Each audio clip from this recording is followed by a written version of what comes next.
వరద బాధితుల కోసం మీకు ఏం కావాలో చెప్పండి, నేను సాయం చేస్తానని చంద్రబాబు నాయుడు అలాగే పవన్ కళ్యాణ్ కి కాల్ చేసి చెప్పారట జూనియర్ ఎన్టీఆర్. వరద బాధితులకు సహాయం చేయడానికి మన నందమూరి జూనియర్ ఎన్టీఆర్ ముందుకొచ్చినటువంటి సంగతి తెలిసిందే. ప్రస్తుతం ఏపీ ప్రభుత్వంలో తెలుగుదేశం పార్టీ అధికారంలో ఉంది. కూటమి ప్రభుత్వంతో ఎన్నో చకచకా పనులు చేస్తున్నారు. వరద ముప్పు ప్రాంతాల్లో పర్యటిస్తూ ముఖ్యంగా చంద్రబాబు నాయుడు గారు డే 1 నుంచి విజయవాడలోనే ఉంటూ అక్కడ ఉన్నటువంటి సచివాలయంలో పనులు పర్యవేక్షిస్తూ అవసరమైన చోట గ్రౌండ్ వర్క్ కి సైతం వెళ్తూ ఆయన మరి దగ్గరుండి ప్రజల కష్టాలని తీర్చేలా హామీలు ఇస్తూ వాళ్లకు కావాల్సిన వసతి సౌకర్యాలన్నీ అరేంజ్ చేస్తున్నారు. ఇది చూసిన మన జూనియర్ ఎన్టీఆర్ చలించిపోయారు. అలాగే పవన్ కళ్యాణ్ గారు కూడా రీసెంట్ గా జాయిన్ అయ్యారు. ఆయనతో పాటు మరి చంద్రబాబు నాయుడు కూడా పర్యటనలు చేస్తున్న నేపథ్యంలో తెలుగు రాష్ట్రాల్లో ఇలాంటి వరద ప్రభావిత దుస్థితి నుంచి ప్రజల్ని కాపాడటానికి నేను కూడా ఉన్నానని, వాళ్ళకి ఏ రకం సహాయం చేయాలన్నా నాకు కనుక చెప్పారంటే సో నా టీంతో పాటు కలిసి రంగంలో దిగడానికి సిద్ధంగా ఉంటానని మరి ఎన్టీఆర్ అయితే చెప్తున్నారు.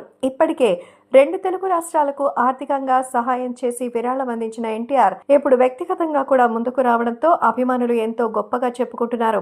వరద బాధితుల కోసం ఎంత సహాయం చేయడానికైనా ముందుకొస్తున్నానంటూ పవన్ కళ్యాణ్ గారిని అలాగే చంద్రబాబు గారిని ట్యాగ్ చేస్తూ తను ఇచ్చిన ఇన్ఫర్మేషన్ అభిమానుల్ని కూడా ఎంతగానో ఆసక్తి పరుస్తోంది. జూనియర్ ఎన్టీఆర్ నిజంగా మనసున్నటువంటి వ్యక్తిని ప్రభుత్వానికి సాయం చేయడానికి అండగా నిలబడ్డారంటే నిజంగా చాలా గ్రేట్ అంటూ మెచ్చుకుంటున్నారు. ప్రస్తుతం తారక్కి సంబంధించి మరి ఇప్పుడు ప్రజలకు ముఖ్యంగా వరద బాధితుల కోసం రావడాన్ని అందరూ ఎంతో మెచ్చుకుంటూ ఆహ్వానిస్తున్నారు.